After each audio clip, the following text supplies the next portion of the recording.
Hello, dear friends. Welcome to Kardec Radio, where we're here to nourish our souls. I'm Norah, the host of this program, Thoughts by Joanna de Angelis. We are in this part of the book. We're in the third part. These are all messages, trusting in God. Today's message, short, but absolutely beautiful.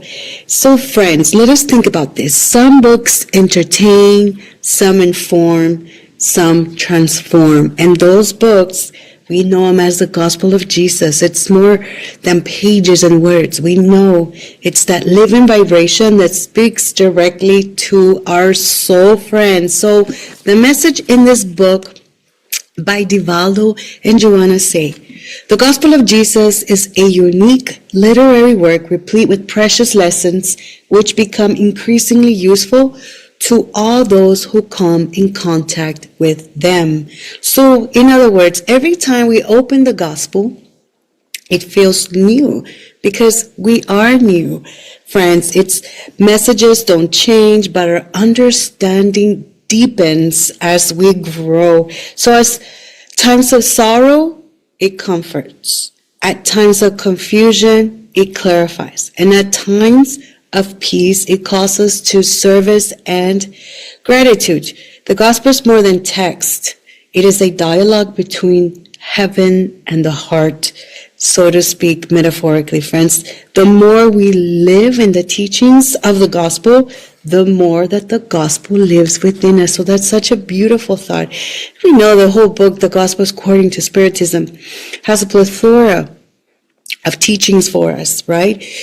Just the introduction itself, it reminds us that all the moral teachings of the Gospels can be summarized in charity and humility, right? That's the message of Jesus, these two virtues that go against selfishness and pride. So we know that the Gospels teach us beautiful lessons for us. And the Spiritist reflection reminds us that the Gospel's true power lies not only in reading it, but embodying it. In other words, its pages awaken something eternal within us, a light that guides our decisions, softens our hearts, and leads us back to peace when the world feels heavy. We really think how many times we've done studies together in our Spiritist groups, and we read the Gospels, and we definitely have that takeaway all the time about how to strengthen our charity and humility. But also we learn that while the Gospels stay the same, it is us that we grow with the teachings, right? So every time we turn to the Gospel, we step into a conversation with the divine. Its lessons are timeless because they speak to the essence of who we are, spirits on a journey of love, trust, and evolution. So when life feels uncertain, friends, open the gospel, not just with our hands. We need to open the gospels with our heart. Let the words remind us that the kingdom of heaven isn't far away. It is within.